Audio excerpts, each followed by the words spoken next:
नमस्कार,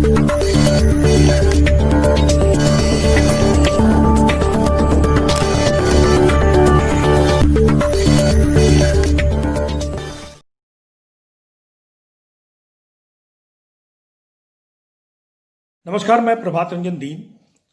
corona virus के Nagaland connection के बारे में मैंने जो दबी हुई सूचनाएं थीं उसे आपके समक्ष पिछले दिनों रखा था, उसे आपके साथ शेयर किया था।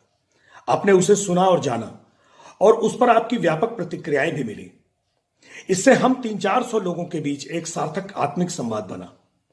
इस संवाद को जारी रखते हुए कोरोना वायरस प्रकरण के कुछ और त्रासद पहलुओं को आपके समक्ष रखूं, उसके पहले यह भी जल्दी जल्दी बता दूं कि कोरोना के नागालैंड कनेक्शन, उसकी Indian council of medical research की जांच और जांच रिपोर्ट पर केंद्र की गोपनीय चुप्पी के बारे में मैंने अपनी सीमित सीमा में आप तक बात पहुंचाई।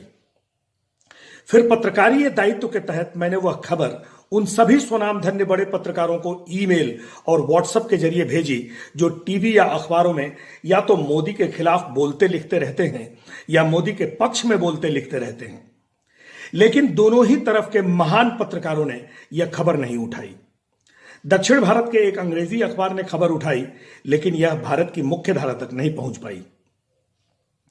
कोरोना वायरस के पीछे की करतूतों वाली खबर बड़े कॉरपोरेट संस्थानों और बहुराष्ट्रीय कंपनियों के हित पर चोट पहुंचाने वाली हैं, इसलिए किसी भी अखबार या टीवी पर उसे जगह नहीं मिल सकती। इसे आप गांठ बांध कर रख लें कि जो खबरें आपको टीवी या अखबार में एंटी दिख रही हैं, वह भी उसी तरह स्पॉन्सर्ड होती हैं जिस तरह चाटुकारिता में लिखी या दिखाई जाने वाली खबरें स्पॉन्सर्ड होती हैं। एक संस्मरण सुनाता चलता हूं। पूर्व प्रधानमंत्री इंदिरा गांधी के बड़े मुहलगे पत्रकार हुआ करते थे डीएन झा। एक बार झा साहब ने श्रीमती गांधी से पूछा कि कुछ अखबारों में आपके खिलाफ लगातार निगेटिव खबरें छप रही हैं, इस पर आप कुछ बोलती क्यों नहीं? इस पर श्रीमती गांधी ने झा साहब से धीरे से कहा था, निगेटिव खबरें भी उसी तरह छपवाई जाती हैं जैसे पॉजिटिव खबरें। आप समझ रहे हैं ना निगेटिव और पॉजिटिव खबरों के पीछे का एक सूत्रीकरण। खैर, कोरोना प्रसंग में आपको अलर्ट करने से पहले एक जानकारी दे दूं। आप तक हो सकता है कि अब तक नहीं पहुंची हो। वह सूचना यह है कि कनाडा के विनिपेग स्थित नेशनल माइक्रोबायोलॉजी लेबोरेटरी के प्रमुख डॉक्टर फ्रैंक प्लमर की हत्या कर दी गई है। आप सोचेंगे कि इस हत्या के बारे में मैं क्यों बता रहा हूं। यह इसलिए बताना जरूरी है क्योंकि विख्यात वैज्ञानिक डॉक्टर फ्रैंक प्लमर ही कनाडा के विनिपेग सेंटर से चीनी वैज्ञानिकों द्वारा चुराए गए यानी स्मगल किए गए कोरोना वायरस के संवेदनशील मामले की जांच पड़ताल कर रहे थे। डॉक्टर फ्रैंक प्लमर को केन्या के नैरोबी विश्वविद्यालय में वायरोलॉजी विषय पर व्याख्यान के लिए मुख्य वक्ता के रूप में बुलाया गया था, लेकिन वहां उन्हें मौत के लिए बुलाया गया था। पता ही नहीं चला कि उनकी मौत कैसे हुई और मौत की वजह जानने की कोशिश भी नहीं की गई। बस उन्हें मृत घोषित करके उनका अंतिम संस्कार कर दिया गया।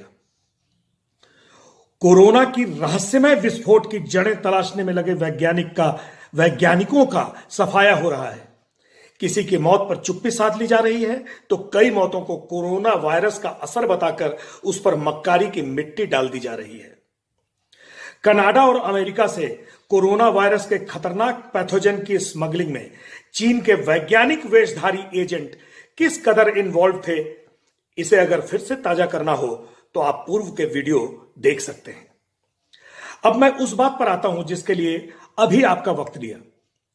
आप इस बात के लिए कतई सतर्क रहें कि कहीं इलाज के नाम पर आपके शरीर में कोरोना वायरस तो नहीं इंजेक्ट किया जा रहा। आप इसकी जांच परख करने के बाद ही कोरोना संक्रमण के इलाज के लिए लगाए जाने वाले इंजेक्शन की इजाजत दें। मैं यह पूरी जिम्मेदारी से तथ्य आपकी जानकारी में रख रहा हूं कि दवा बनाने वाली बहुराष्ट्रीय कंपनियां यानी मल्टीनेशनल कंपनीज क्लिनिकल ट्रायल के नाम पर लोगों में कोरोना वायरस ठूस रही हैं। ये कंपनियां कोरोना वायरस का वैक्सीन बनाने के चक्कर में लोगों में कोरोना वायरस इंजेक्ट कर उन्हें संक्रमित कर रही हैं। यह अमानवीय कृत्य खरबों रुपए हासिल करने की रेस जीतने के लिए हो रहा है। टाइम्स ऑफ लंदन का हवाला दे रहा हूं।